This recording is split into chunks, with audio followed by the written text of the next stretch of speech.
Abuja, the ubiquitous and enigmatic capital of Nigeria, located right in the middle of the country, is one of the elite league of cities in the world, built from ground up as a national capital.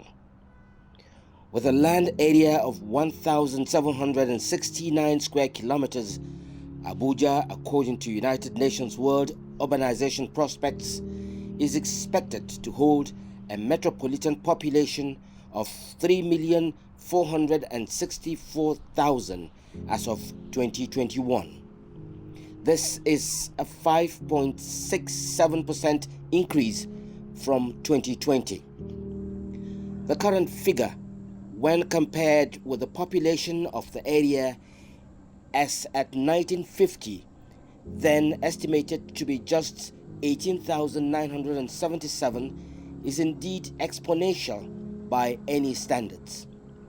Like most other prime cities around the globe, housing is a key consideration. Nigeria's present housing deficit stands at 22 million, with the nation's capital accounting for about 1.7 million of the shortfall. The irony is that the Nigerian capital continues to serve as host to many unoccupied residential and commercial buildings, even with such huge deficit.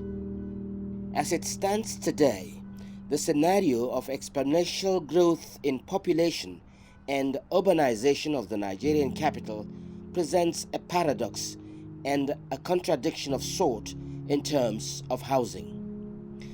This is a city where there is a mismatch between massive housing needs and a ridiculously huge number of unoccupied buildings hitherto raised for human habitation.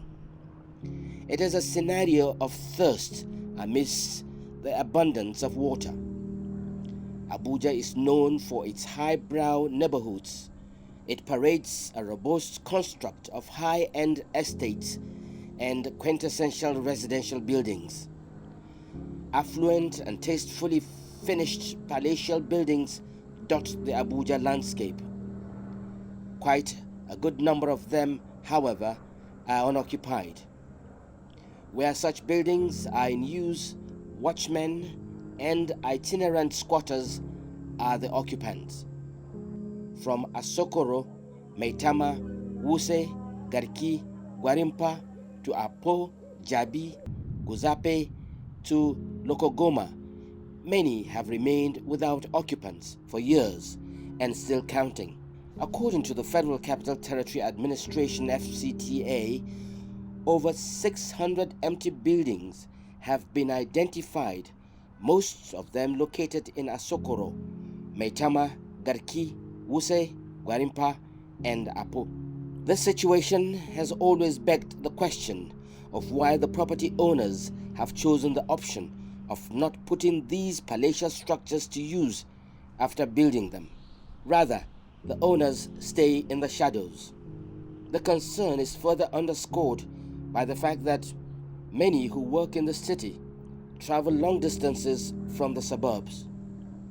At the start and end of each day, a huge number of people commute under great strain in and out of Abuja.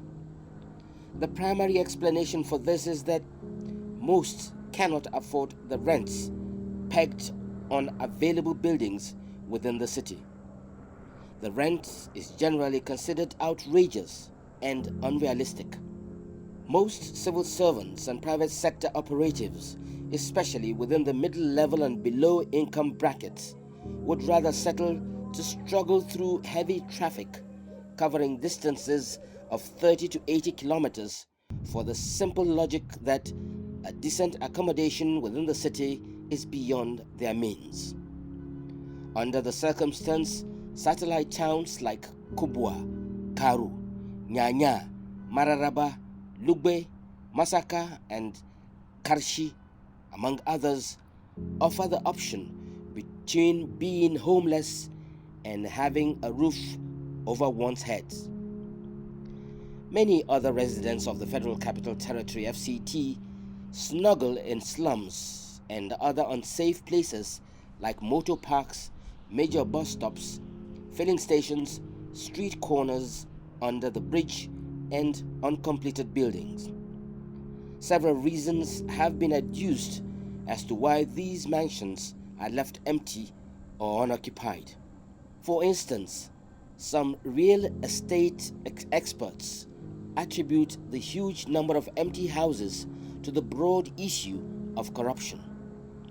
This assertion stems from the allegations that most of those houses were allegedly built with stolen money from the public tilt.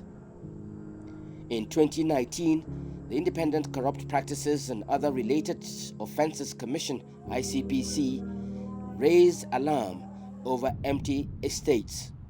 According to the Independent Corrupt Practices Commission (ICPC), efforts to trace owners of some of the vacant housing units were unsuccessful. In the same breath, others point to the possibility that the properties may not have been obtained through mortgages, which invariably means the pressure and obligations of loan repayment is zero. To this extent, the owners feel no sense of loss, leaving the properties to lay empty. It has also been suggested that such properties are kept in the present state as collateral for bargaining, especially in legal tussles that may demand bail bonds. Such bail bonds often require sureties to hold title to landed properties in Abuja or Lagos. Among the residents, there is also a palpable suspicion that the many empty houses in Abuja are used as decoy and drain pipes by politicians and their allies to launder money.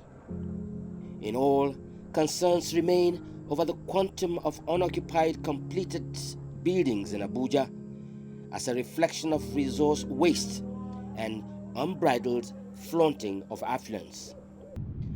Advocacy to control the situation is a strong and ever-present consideration. To this end, some have suggested the use of heavy property taxation in order to put a leash on the property owners. Such tax system in the form of ground rents would not only solve the challenges of housing deficit, but also contribute to revenue generation for government. Accordingly, it would not be out of place to give more serious attention to the implementation of the property tax law passed during the administration of former President Goodluck Jonathan. Apparently, reinforcing the merit of this option, authorities of the Abuja Property Development Company (APDC), through its chief executive, Lawan Magaji, in 2020, identified the high cost of rent and the absence of a structured property tax system as key factors responsible for the surge in unoccupied houses in the Nigeria's Federal Capital Territory. Therefore, giving vent to the plan announced in 2020 by the Federal Capital Territory Administration to collect taxes on unoccupied buildings in Abuja would be a step in the right direction. The prevalence of absentee or shadow property owners that dot the Abuja landscape is without doubt a blemish.